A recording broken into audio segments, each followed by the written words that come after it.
What's good, guys? We're back at it again with another video. As you can see from the title, today we're going to be talking about things that I learned from going to the UAA circuit, as well as things that I learned from when I went to Peach Jam EYBL. We're going to be talking about the differences in terms of talent level, effort level, everything that I saw, just to give you guys an edge, just in case at some point you end up playing in the UAA or EYBL. You guys are going to know what to expect a little bit early. Also, we're going to talk about things that I saw off the court. Certain brands only recording certain players, bigger names. We're also going to talk about that because something crazy happened when I was there that honestly solidified for me. A lot of these basketball brands who record highlights and things like that or create rankings don't actually watch these players. Let's talk about it. So like I said, first we're going to talk about things that I noticed off the court, not only in EYBL Peach Jam, but also at the UAA circuit as well. And that's, videographers, people recording the games, only recording the big names. And that's not the only part about it, right?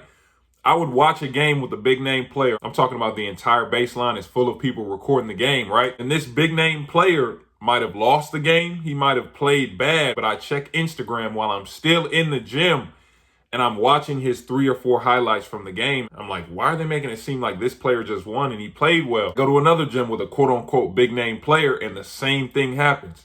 Literally, I don't want to name any names, but I'm talking about some big name players had some pretty bad performances, but I check Instagram and I'm literally seeing just highlights, 3 or 4 highlights from a game where they played really bad. These highlights that these brands are putting out are not realistic at all. Like, a lot of them honestly aren't even watching the game. They're watching for highlights to see what can go viral on the internet. And this is both with UAA and EYBL. I saw this at both sessions. Let me actually take it a step further. So I'm in the gym watching a player I'm not going to name because he is going to rise up my 2023 top 10 rankings when I re-release the updated version. This dude sitting in front of me, he sees me recording for the vlog and he goes, yeah, I'm looking for so-and-so player. He was supposed to be playing on this court in front of us, right?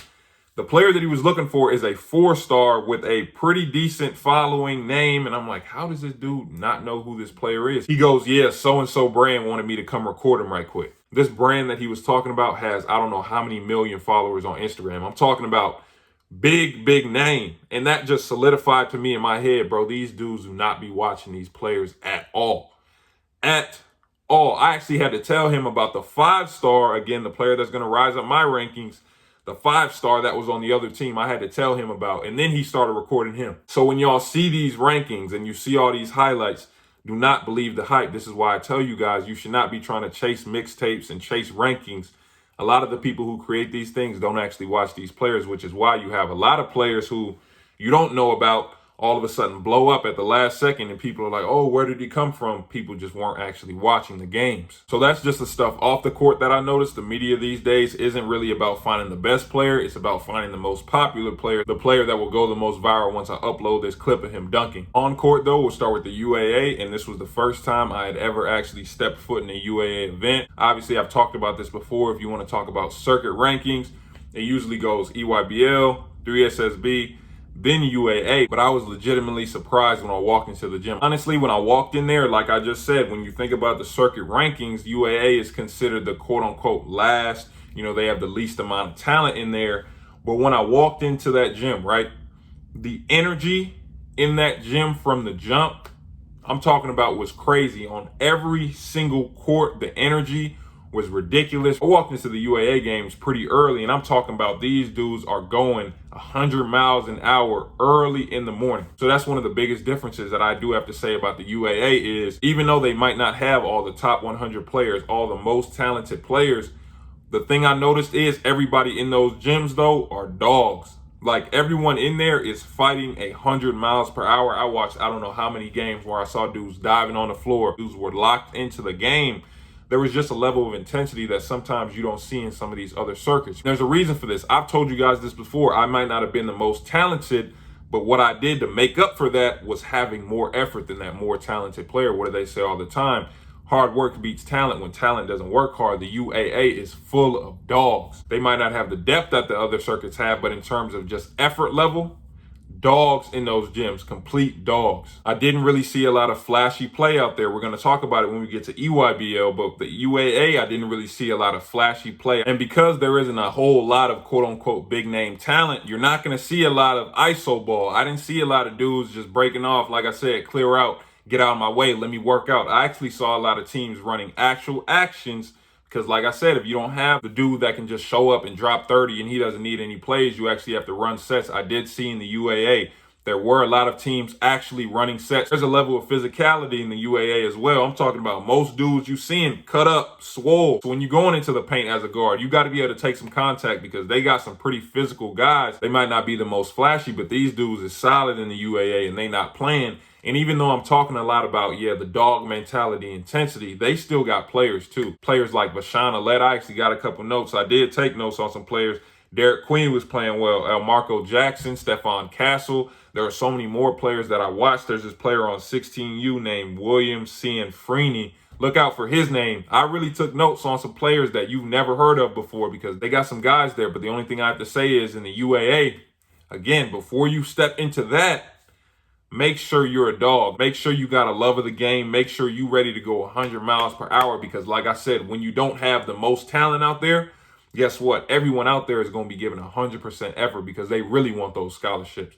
If I can't shoot step backs and fadeaways and knock those down, guess what? I'm getting every rebound, every loose ball. I'm doing everything I can to get that scholarship. And that's what the UAA embodies. Now, as we transition into the EYBL, I do have to say this. There is a reason why it's called the EYBL, the Elite Youth Basketball League. That E in Elite is not for no reason. This is the creme de la creme, the top talent. They usually have the biggest collection of top 100 players, the biggest collection of McDonald's All-Americans, the biggest collection of future pros usually play on the EYBL circuit. And I do have to say, when I walked into those gyms, I was not disappointed. Remember what I just said with the UAA, where they don't have the most, extremely talented players, the creme de la creme talented players. So they replace that with effort. They're all dogs. EYBL have that talent. And also, the EYBL takes care of all their players. Like I showed in that vlog, they had the lounge with the barber, cryo chamber, Normatex, all that.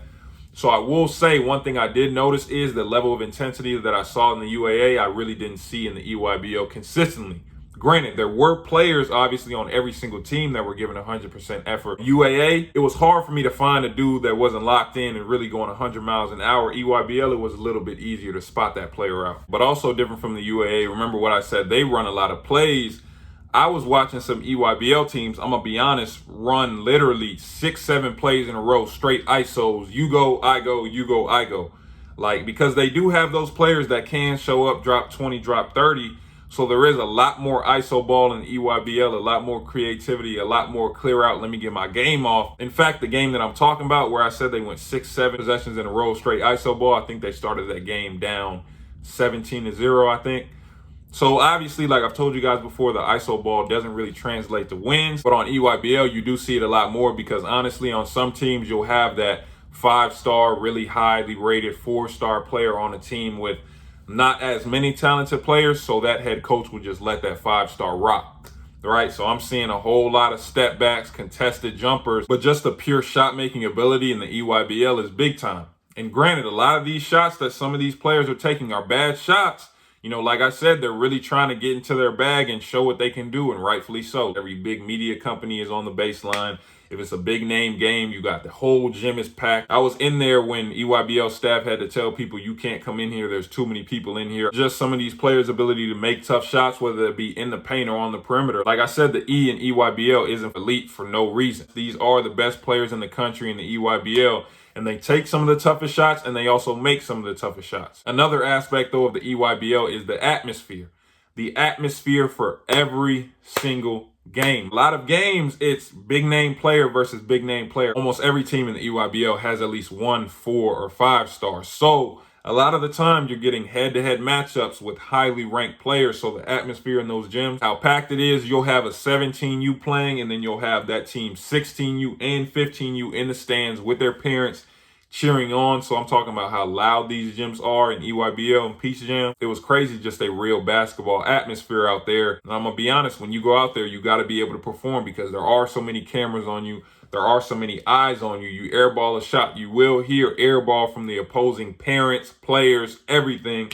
You will hear that. I see tweets all the time, make sure you can play before you step into the EYBL because if not, you will be exposed. I do have to say that, but that doesn't just apply to EYBL. UAA is the same thing. Please try and walk in there and give half effort. Dudes will take your lunch money easily. easily. I literally watched it. EYBL is just a little bit different. You do have more flash, more tough shot making. I don't put too much into this, but imagine more of a NBA college thing. College game is extremely physical. You might not have that elite talent, but there are a lot of sets being run. Dudes is really playing extremely hard, doing the little things. EYBL, I say more NBA because it is more flash. You do have more cameras, this, and that. You do have a lot of players hitting a lot of tough shots. Think about it like that, not in terms of, oh, the talent level from here to here is just so crazy. Hard work beats talent when talent doesn't work hard. There are many UAA teams that will beat EYBL teams, but at the same time, just in terms of style of play, think about it like that. More flashy, tough shot making in EYBL. UAA is more serious, physical. We running sets. We really getting after it. But all in all, I just wanted to give you guys a little bit of an edge if you are thinking about jumping into one of these circuits. I do have to go visit 3SSB, the modern version of the Adidas Gauntlet, to see how that is. But I really wanted to let you guys know what I took note of in terms of the differences between these two circuits. I've told you guys this before. When you get free time, go to some of these tournaments. It's a good way to gauge how good you are and how good you are in comparison to some of these other players to see if you really can compete on that level. And it also lets you know, like, okay, I like what this player is doing. Let me add this to my game. If you're a smaller guard, if you would have went to watch Trey Green, it would have been big to see how he plays. If you're a big, just going to see Gus Yalden, how he's able to operate. His patience can really help improve your game a lot. Like, share, subscribe, turn on post notifications. I appreciate you guys watching. Remember, if you want the one-on-one evaluations or the breakdowns to go on the channel just like these, hit my website in the description. Also, if you have any questions for me, need any advice from me about AAU, college, anything, also hit my link for Noodle in the description. I appreciate you guys watching. I'll see you guys next time with the next video.